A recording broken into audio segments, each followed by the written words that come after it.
ہمارے ہاں مسائل کے معاملے میں کچھ افراط رواج پکڑ جاتا ہے، کبھی تفریط رواج پکڑ جاتی، کبھی مسائل اور ان کی روح سے صحیح آگہی نہیں ہوتی اور ہم کئی الجھنوں میں مبتلا رہتے ہیں۔ اس کا نتیجہ یہ ہوتا ہے کہ وہ صحیح روح اور صحیح فیوز و برکات اور فوائد و ثمرات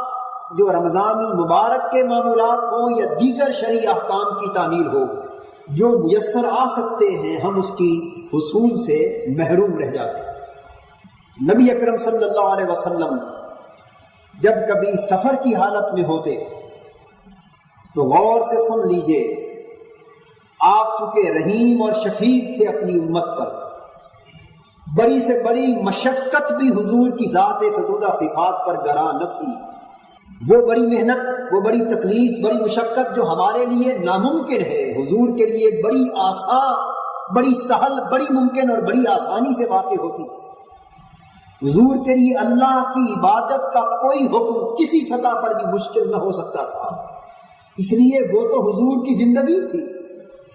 اللہ کی عبادت اور اس کی رضا کے لیے مشقت کرنا وہ تو حضور کی زندگی کا لطف تھا،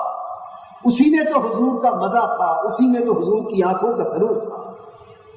باوجود اس کے کہ کوئی مشقت حضور کے لیے گراں نہ تھی، لیکن چونکہ حضور کی ہستی کو اللہ نے انسانیت کے لیے اور اپنی امت کے لیے اعمال کا اسوہ کامل بنا کے بھیجا تھا، نمونہ اتم بنا کے بھیجا تھا، تاکہ حضور کی امت کا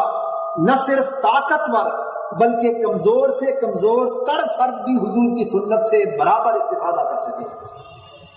کوئی شخص اپنی کمزوری کے باعث بھی یہ دکھ نہ دل میں لا سکے کہ میں کمزور ہوں اس لیے حضور کی سنت پہ عمل نہیں کر سکا۔ کمزوروں، تمہیں بھی مبارک ہو کہ حضور نے تمہارے لیے بھی اپنی سنت کا ایک اسوہ قائم فرما دیا ہے۔ تو حضور جب سفر پہ جاتے تو کبھی روزہ رکھ لیتے اور کبھی افطار فرما دیتے تھے۔ بخاری اور مسلم میں کثرت کے ساتھ احادیث آئی ہے، حضور نے کبھی سفر میں روزہ رکھا اور کبھی سفر میں روزہ نہیں رکھا، اور کبھی مسافروں کے لیے ایک عمل کا اسوہ پیدا کرنے کے لیے ایسا بھی کیا کہ سفر روزے کی حالت میں شروع کیا، لیکن جب دیکھا کہ ساتھی مسافروں کی طبیعت سفر کی شدت کی وجہ سے خراب ہو رہی ہے تو پانی کا پیالہ منگا کر اپنے ہاتھ بلند کر کے بھرے مجمع کو دکھا کے روزہ افطار کر لیا، تاکہ ہر کوئی دیکھ لے کہ نبی اکرم صلی اللہ علیہ وسلم نے روزہ افطار کر لیا ہے، اور وہ یہ سمجھے کہ جب سفر کی شدت کے باعث ہمارے آقا روزے کو افطار کرنا کوئی عیب تصور نہیں کرتے، تو کوئی حضور کا گناہگار یا کمزور امتی سفر کی حالت میں روزہ افطار کر لے گا تو یہ اس کے کھاتے میں گناہ نہ ہوگا، بلکہ اس کا افطار بھی حضور کی سنت کے ضمن میں شامل کیا جائے گا۔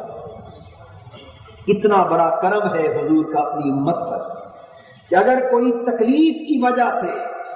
کسی مجبوری کی وجہ سے کسی رخصت پہ عمل کرتا ہے تو وہ رخصت بھی اس کو حضور کی سنت کا ثواب عطا کرتی ہے۔ تو مرض یہ کر رہا تھا کہ حضر کی حالت میں حضور کبھی روزہ ترک نہ فرماتے، سفر کی حالت میں افطار کیا ہوا روزہ حضور قضا فرما لیتے تھے، اور حکم یہ ہے کہ اگر کسی مجبوری میں رمضان کا کوئی روزہ رہ جائے،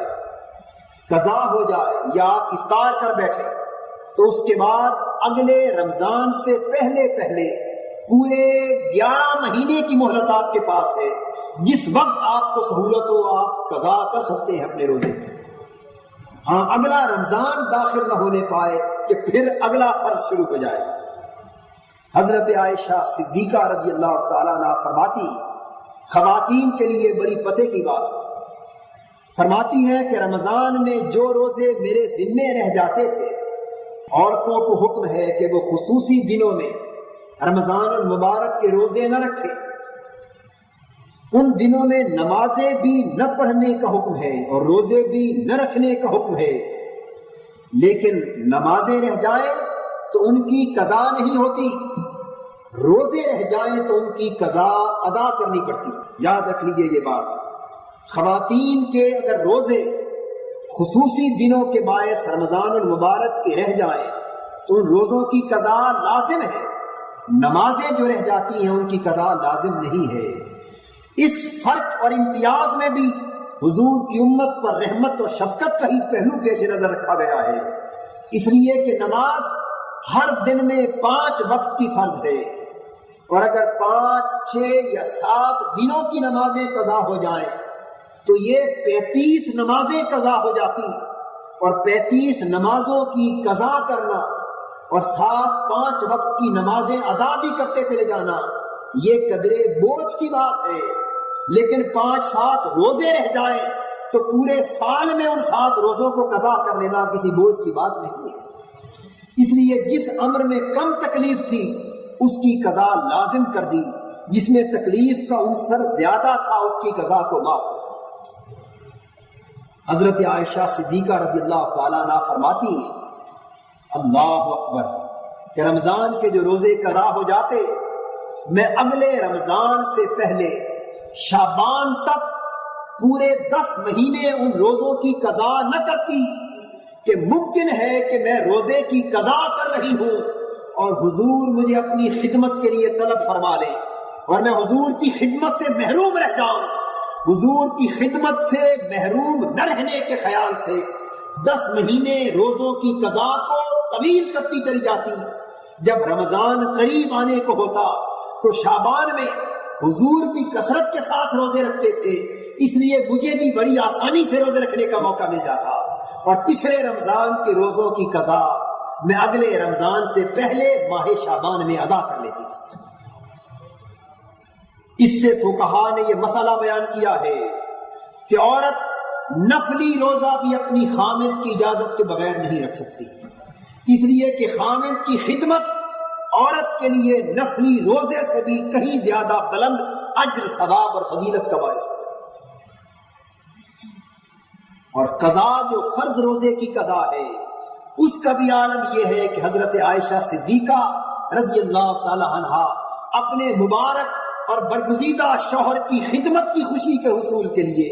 10 مہینے کے بعد شعبان میں قضا کرتی، پہلے نہیں کرتی۔ تو عرض یہ کر رہا تھا کہ حضر کی کیفیت میں روزہ کبھی معاف نہیں ہوتا سوائے مریض کے یا اس بوڑھے کمزور شخص کے جو کبھی بھی کمزوری کے باعث روزہ نہ رکھ سکے۔ تو قرآن حکیم نے واضح طور پہ ارشاد فرمایا، فَمَنْ كَانَ مِنْكُمْ مَرِيضًا أَوْ عَلَى سَفَرٍ فَعِدَّةٌ مِّنْ أَيَّامٍ أُخَرَ، تم میں سے اگر کوئی مریض ہو یا سفر کی حالت میں ہو تو وہ روزہ قضا کر سکتا ہے، مرض کی شدت کے پیش نظر یا سفر کی شدت کے پیش نظر قضا کر سکتا ہے، اور پھر وہ رمضان کے بعد باقی دنوں میں اس کو ادا کر لے۔ سب سے پہلے نئی ویڈیوز کو حاصل کرنے کے لیے شیخ الاسلام ڈاکٹر محمد طاہر القادری کے آفیشیل یوٹیوب چینل کو سبسکرائب کریں اور بیل آئیکن کلک کریں۔